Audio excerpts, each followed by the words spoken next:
नमस्कार विद्यार्थियों, मैं डॉक्टर विपिन कुमार बगड़िया, सहायक आचार्य आर्थिक प्रशासन एवं वित्तीय प्रबंध विभाग, राजकीय स्नातकोत्तर महाविद्यालय हिंडौन सिटी। विद्यार्थियों, पिछले वीडियो में हमने अंतर्राष्ट्रीय व्यापार के आधुनिक सिद्धांत अर्थात हेक्स्चर-ओहलिन सिद्धांत के बारे में अध्ययन किया था। आज हम लियोनतीफ विरोधाभास के बारे में अध्ययन करेंगे। लियोनतीफ विरोधाभास मॉडल की सर्वप्रथम लियोनतीफ ने 1951 में आनुभविक जांच की, जिसे लियोनतीफ विरोधाभास कहा जाता है। इन्होंने 1951 में अपने अध्ययन के लिए अमेरिका के 1947 के व्यापार संबंधी आंकड़ों का प्रयोग किया था तथा इनपुट आउटपुट टेबल का प्रयोग किया, जिसके लिए उन्हें 1973 में नोबेल पुरस्कार मिला। सामान्यतः सभी सिद्धांतों के आनुभविक परीक्षण में निम्न 3 समस्याएं आती हैं। पहली, प्रत्येक सिद्धांत अव्यावहारिक मान्यताओं पर आधारित होता है। दूसरी, परीक्षण को पूरा करने के लिए आंकड़े आवश्यक रूप से उपलब्ध नहीं होते हैं। तीसरी, यह भी संभव है कि परीक्षण के लिए उपयोग में ली गई तकनीक का चुनाव सही नहीं हो, जिसके कारण निष्कर्ष गलत प्राप्त हो सकते हैं। लियोनतीफ विरोधाभास। इन्होंने अपने अध्ययन के लिए अमेरिका के निर्यात क्षेत्र के 1947 के आंकड़ों का प्रयोग करके इनपुट आउटपुट टेबल का प्रयोग किया।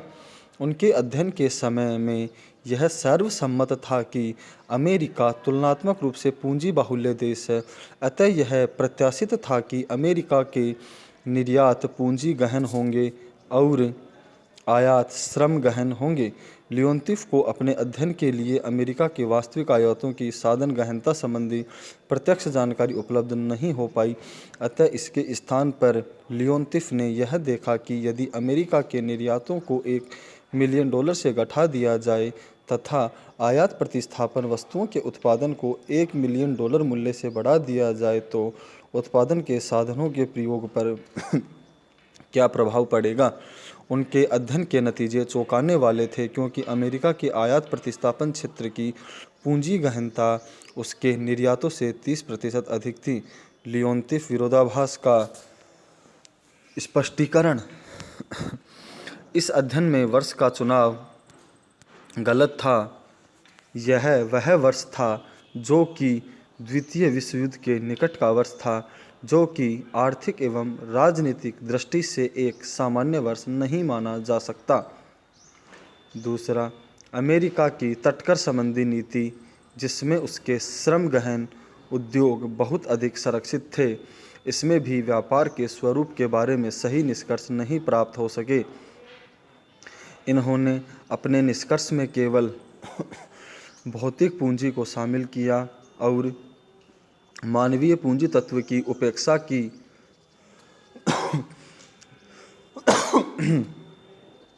जिसके अंतर्गत कार्मिकों को दी गई शिक्षा, प्रशिक्षण एवं स्वास्थ्य में विनियोग शामिल होता है। इसका अर्थ यह है कि अमेरिका में श्रम में मानवीय पूंजी का भाग विदेशी श्रम की अपेक्षा अधिक है, अतः अमेरिका के भौतिक पूंजी में मानवीय पूंजी को जोड़ दिया जाए तो अमेरिका के निर्यात पूंजी गहन बन जाएंगे और इस प्रकार यह विरोधाभास समाप्त हो जाएगा।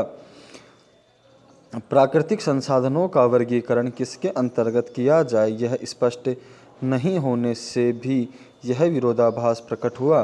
अमेरिका में बहुत सारे आयात प्रतिस्थापन क्षेत्र की वस्तुएं, जिन्हें पूंजी गहन कहा गया, वह वास्तविक रूप से प्राकृतिक संसाधन गहन थी, जैसे पेट्रोलियम उत्पाद, कोयला उत्पाद, लोहा आदि।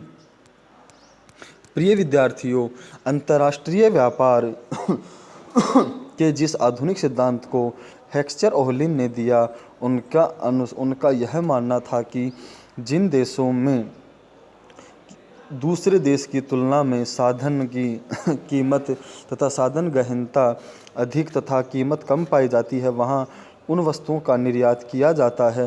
परंतु इसे आधार मानते हुए लियोनतीफ ने जब इसे अमेरिका के संदर्भ में लागू लिया, तब उन्होंने इस संदर्भ में एक विरोधाभास पाया और उसी विरोधाभास को यहाँ लियोनतीफ विरोधाभास के नाम से जाना जाता है, क्योंकि लियोनतीफ ने अपने विरोधाभास को प्रकट करने के लिए अमेरिका के जिन आंकड़ों का प्रयोग किया था, वास्तव में उन आंकड़ों के चयन में कुछ गलतियां थी। इस कारण इसे पूरी तरह से सत्य नहीं माना जा सकता है। धन्यवाद विद्यार्थियों।